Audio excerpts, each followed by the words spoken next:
Mientras grabo esto, está pasando una cosa que probablemente no esté en tus titulares. Trump acaba de volver de Pekín y no se fue solo.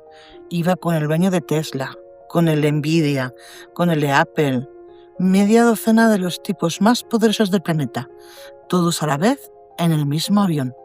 Oficialmente era una cumbre.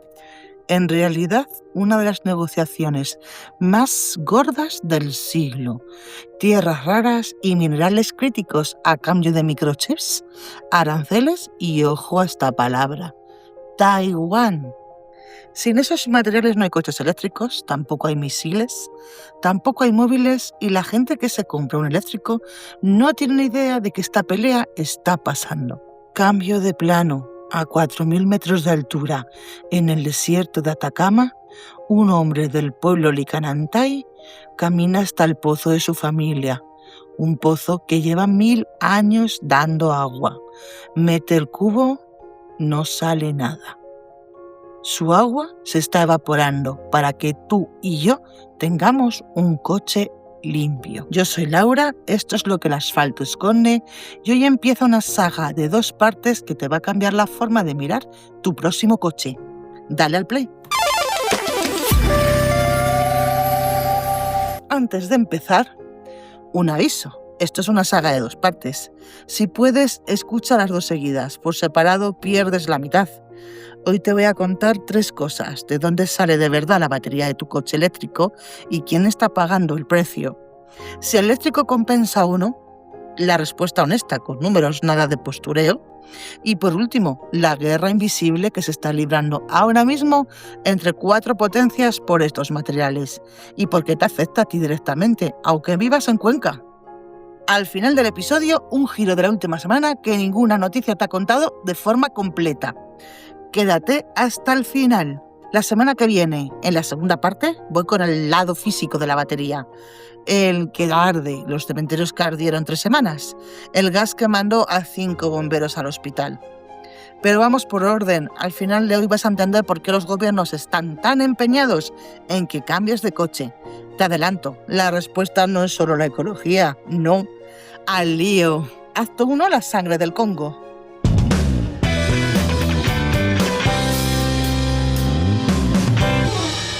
Empezamos por lo que hay dentro de la batería de tu coche. Una batería de litio necesita varios metales, litio por supuesto, pero también níquel y cobre, y uno muy especial, el cobalto. El cobalto estabiliza la batería y evita que se incendie.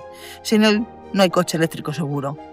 ¿De dónde sale? Según el Servicio Geológico de Estados Unidos, 3 de cada 4 toneladas de cobalto del mundo salen de la República Democrática del Congo. De una provincia, Lualaba, de una ciudad, Kolwezi. Hay 2 tipos de mina, la industrial, con máquinas y permisos, y la que llaman con un eufemismo precioso, minería artesanal. ¿Qué en realidad es esto? Niños metiéndose en túneles improvisados, con un pico, sin casco, sin nada, sacando piedras a mano por $4 al día. En 2017, uno de esos túneles se derrumbó. Sacaron 17 cadáveres. Otros se quedaron dentro para siempre. En 2019, una ONG llevó a juicio a Estados Unidos a Apple, Google, Tesla, Microsoft y Dell. 14 demandantes, padres de niños muertos, padres de niños mutilados, padres de críos que se quedaron parapléjicos cuando les cayó un túnel encima. ¿Sabes cómo acabó? Imagina, en 2024 un tribunal de apelaciones lo desestimó. El argumento, que las empresas, aunque comprasen ese cobalto, no participaban activamente en sacarlo. Caso cerrado. Mientras tanto, Amnistía Internacional lleva años repitiendo lo mismo. La mayoría de las grandes corporaciones no demuestran que respetan los derechos humanos en su cadena de suministro. Lo saben y siguen comprando. Estarás pensando, vale, qué fuerte, pero está lejos. ¿No hay alternativa al cobalto? Sí. Y es la única buena noticia del acto. La industria está rediseñando las baterías. Las nuevas, las LFP, que son litio, hierro y fosfato, no llevan ni cobalto ni níquel. Las usa mucho BYD y cada vez más Tesla. En unos 10 años, el cobalto puede dejar de ser un problema. La mala noticia. El litio no se sustituye, es la columna vertebral de toda batería recargable y el litio nos lleva al agua. Última cosa antes de saltar a Atacama, y guárdala porque importa al final. Fabricar la batería de un coche grande en Noruega con energía hidroeléctrica genera unos 5.750 kilos de CO2. La misma batería en una fábrica china con electricidad de carbón, casi 15.000 kilos. La misma batería, 3 veces más de contaminación, solo por el sitio donde se fabrica. El coche eléctrico no es cero emisiones, es cero emisiones donde tú vives. La contaminación no desaparece, se muda. Acto 2, el desierto que se evapora.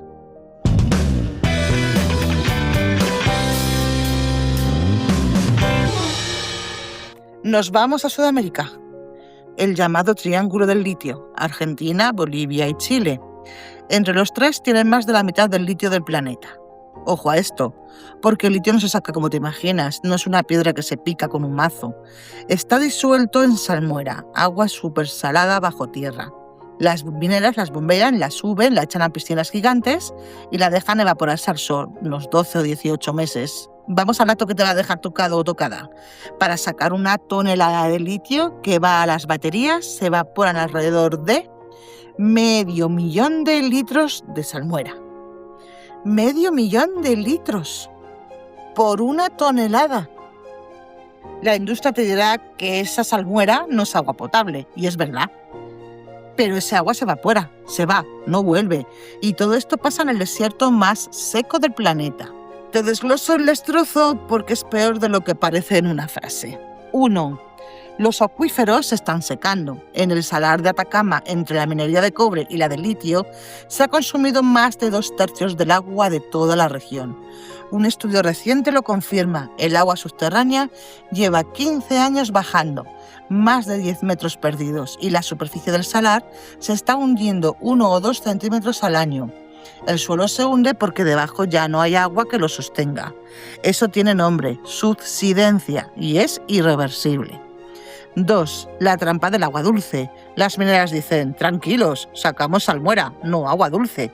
Mentira a medias. Cuando bombeas salmuera a saco, alteras las presiones del subsuelo. El agua dulce de alrededor, que estaba en equilibrio, se mueve hacia el hueco, se mezcla con la sal y desaparece como agua aprovechable. Por eso en Atacama los pozos de los pueblos se están secando, aunque la mina jure que no ha tocado 1 litro de agua dulce, la está chupando por debajo. Y 3. La parte que más rabia da, la humana. Los Licanantay, los Colla, pueblos que llevan miles de años en esas tierras, sobrevivieron al imperio inca, a la colonización española, a 3 siglos de república chilena, y de repente los pozos se secan, el pasto desaparece y el ganado muere. Van a reclamar. Y resulta que esas tierras ancestrales no están a su nombre en ningún registro. ¿Por qué? Porque eran un pueblo nómada, no registraban propiedades.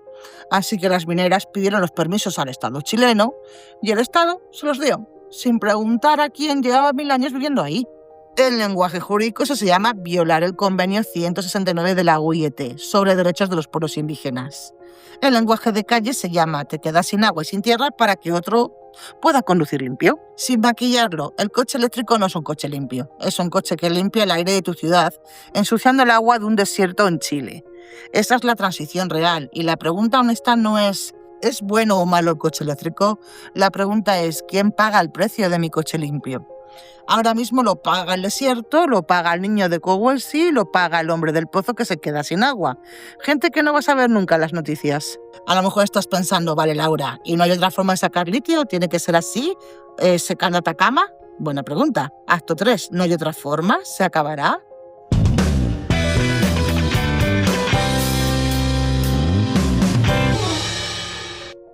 Hay 3 formas de sacar litio, te las cuento rápido. La primera, salmuera con evaporación, lo que ya conoces. Lo más barato, pero seca acuíferos. La segunda, roca dura, un dato que sorprende a casi todo el mundo. El primer productor de litio del planeta no Chile, es Australia.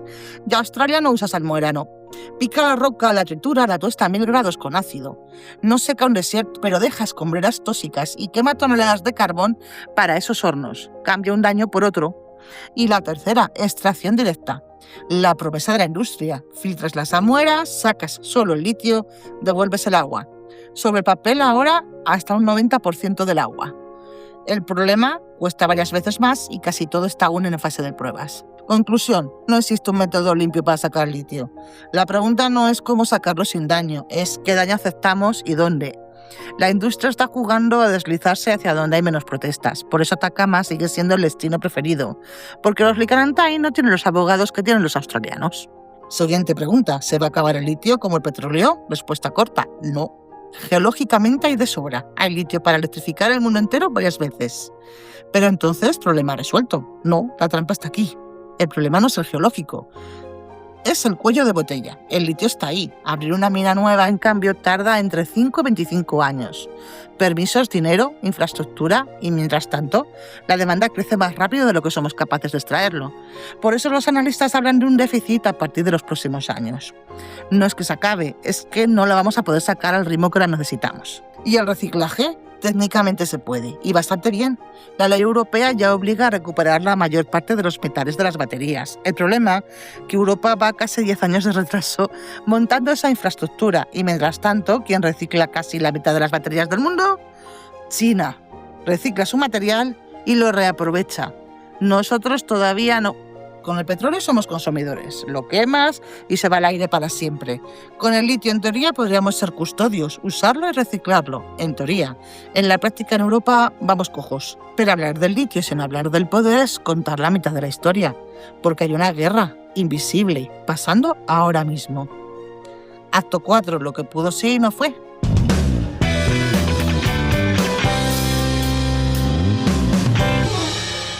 Antes de meternos en la guerra, una historia que te va a flipar. Dato que casi nadie sabe. En el año 1900, 1 de cada 4 coches que circulaban por Estados Unidos era eléctrico. En 1900, no es broma. Y eran buenos, silenciosos, no olían a gasolina, no había que arrancarlos a manivela rompiéndote la muñeca. En Nueva York había una flota de 600 taxis eléctricos y como las baterías tardaban en cargar, montaron una estación donde el taxi cambiaba la batería gastada por una cargada en minutos. Año 1899. Cambio de batería, lo mismo que nos vende la industria ahora como innovación. ¿Y qué los mató? ¿Una conspiración de petroleros? No, los mató Henry Ford. El modelo T, un eléctrico de gama alta, costaba unos $2.000. El modelo T salió a 650 y bajó a 500. Producción en cadena, economía de escala, adiós al eléctrico durante 80 años. Saltamos a los años 70. España. Aparece en televisión un señor de Cádiz, Arturo Estevez Varela, con un ciclomotor y un depósito de agua. Bebe del depósito en directo para demostrar que es agua. Echan la sustancia al motor y el ciclomotor arranca y anda, echando solo vapor. España enloquece. ¿Era un fraude? Pues no exactamente. La sustancia era boro, y el boro al tocar el agua libera hidrógeno. El motor quemaba ese hidrógeno, físicamente funcionaba. El problema, el boro puro es carísimo de refinar. El motor funcionaba, el combustible costaba una fortuna. Fin del invento. Sin conspiración, solo aritmética. Y como esta vez muchos otros, el coche del aire comprimido que se congelaba por dentro, el hidrógeno que pierde demasiada energía en cada paso y necesita una red de surtidores que no existe, todas las alternativas perdieron, pero no por una conspiración, perdieron por física y por economía. El coche eléctrico no ganó porque alguien lo eligiera a dedo, ganó porque con la red eléctrica ya instalada en todas las casas era la apuesta menos mala. Lo cual lleva a la pregunta obvia, si es la menos mala, ¿cuánto menos mala? ¿Compensa de verdad? Acto 5, la cuenta honesta y la guerra invisible.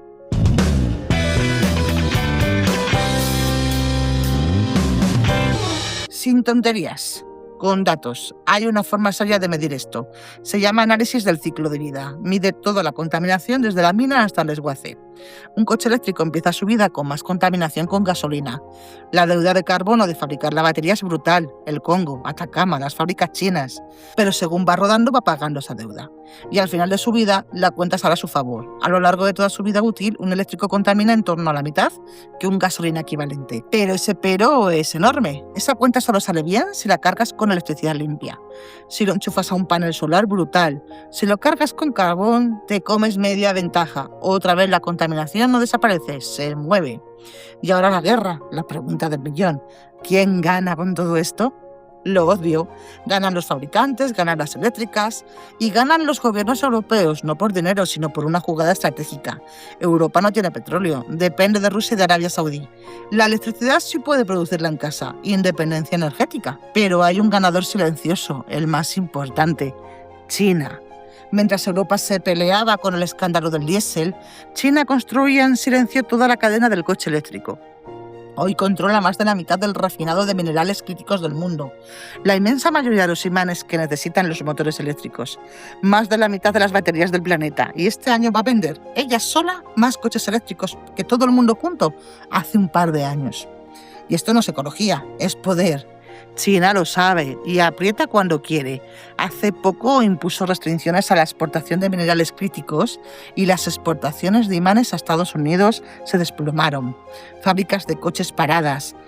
Sin esos materiales chinos, el coche eléctrico europeo no se fabrica y el misil americano tampoco se repara. Por eso, mientras yo grabo esto, Trump acaba de volver de Pekín con el dueño de Tesla, el de Nvidia y el de Apple, negociando un intercambio brutal. Estados Unidos quiere que China abra el grifo de los minerales críticos. Sin ellos no hay coches eléctricos, no hay misiles, no hay teléfonos. ¿Y qué quiere China a cambio?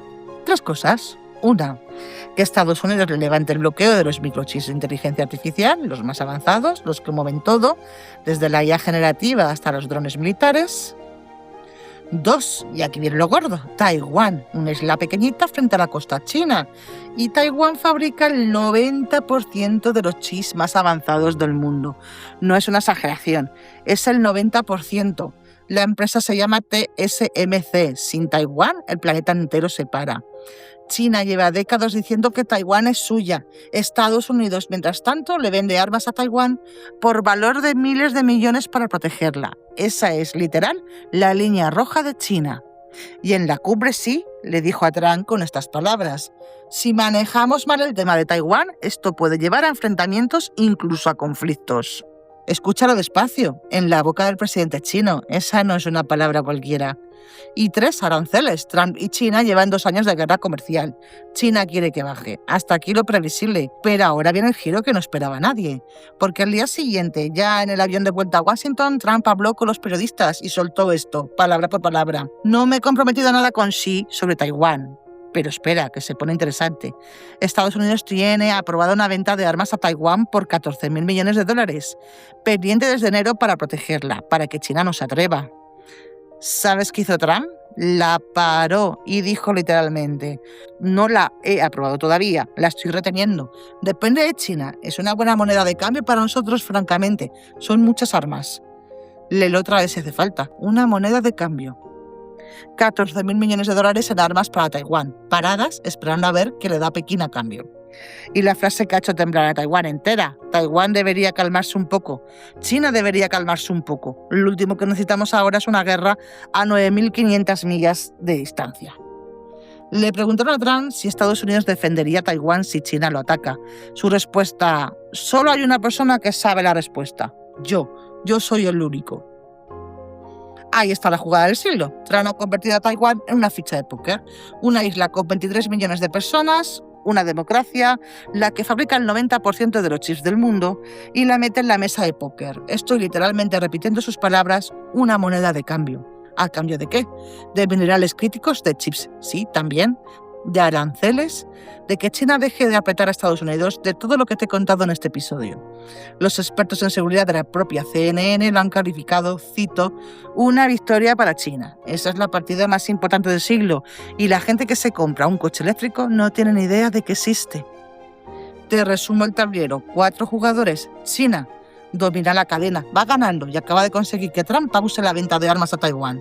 Estados Unidos llegó tarde, juega fuerte, pero Trump está dispuesto a vender a Taiwán por minerales. Rusia tiene reservas enormes, pero ni tecnología ni mercado, juega cartas rotas. Y Europa compra, paga y protesta cuando le quieren abrir una mina cerca, el jugador pasivo. Europa quiso liderar la transición ecológica y lo que está liderando es la compra de coches eléctricos. Para huir del petróleo ruso nos hemos enganchado a otro proveedor, solo que este, en vez de barriles, vende baterías y en vez de gasolina, vende el coche entero. ¿Es una estafa? No, el coche eléctrico funciona, contamina menos, es la mejor opción que tenemos ahora, pero no es la utopía limpia del anuncio. Es una decisión política y económica con ganadores y perdedores muy concretos, y los perdedores no salen en los anuncios. Y a veces los perdedores son islas enteras. Y todo esto, recuerda, empezó hablando de la batería de tu coche. Recapitulo en 3 frases. 1. El coche eléctrico tiene una cara oculta brutal en el Congo y en el desierto de Atacama. 2. Aún así, a lo largo de su vida contamina alrededor de la mitad con gasolina. Es matemáticas, pero solo si lo cargas limpio. Y 3. Hay una guerra invisible por estos materiales. China la está ganando, Estados Unidos pelea, Europa la está mirando. ¿Te compras un eléctrico o no? Decisión tuya. Yo no estoy aquí para venderte nada. Estoy aquí para que tengas la información completa, la que no cabe en un anuncio de 30 segundos. Pero te aviso de una cosa, hasta aquí he contado el lado económico y humano, lo que sale en los informes. La semana que viene, en la segunda parte, viene el lado físico, el que arde. Una nave en California donde miles de baterías ardieron y hubo que evacuar a 1.200 personas. Un almacén en Illinois que ardió durante 3 semanas seguidas. Un gas invisible que mandó a 5 bomberos al hospital con secuelas de por vida. Y algo que casi nadie te ha contado porque un coche eléctrico nuevo es de los más seguros que existen. Pero un coche eléctrico siniestrado es de los más peligrosos. Si te ha enganchado esta primera parte, sigue lo que el asfalto esconde, donde la escuches, y compártela con alguien que se está planteando comprarse un coche, que decida con información. Yo soy Laura, esto es lo que el asfalto esconde y nos vemos en la segunda curva.